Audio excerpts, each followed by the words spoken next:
আপনি কি জানেন নবীজির মৃত্যুর কয়েকদিন আগে কি ঘটেছিল?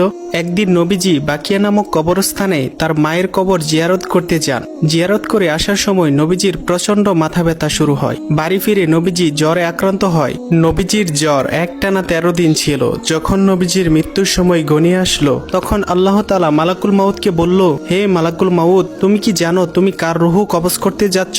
সে হলো আমার প্রাণের বন্ধু। তাকে সৃষ্টি না করলে আমি দুনিয়া সৃষ্টি করতাম না। আমার বন্ধুর সাথে বেয়াদবি কইরো না। আমার বন্ধু যদি অনুমতি দেয় তাহলেই তার রুহু কবজ করবে, নয়তো আমার কাছে ফিরে আসবে। তখন মালাকুল মউত নবীজির ঘরে উপস্থিত হলো এবং নবীজিকে সালাম করে বলল, হে আল্লাহর নবী, আমি মালাকুল মউত। আমি পৃথিবীর সকল প্রাণীর রুহু কবজ করি, কিন্তু কখনোই কারো কাছে অনুমতি চাইনি। কিন্তু আজ আল্লাহ তাআলা আপনার অনুমতি নিয়ে রুহু কবজ করতে বলেছেন। আপনি যদি অনুমতি দেন তাহলে আপনার রুহু কবজ করব, নয়তো আল্লাহ তাআলা ফিরে যেতে বলেছেন। তখন নবীজি অনুমতি দিলেন।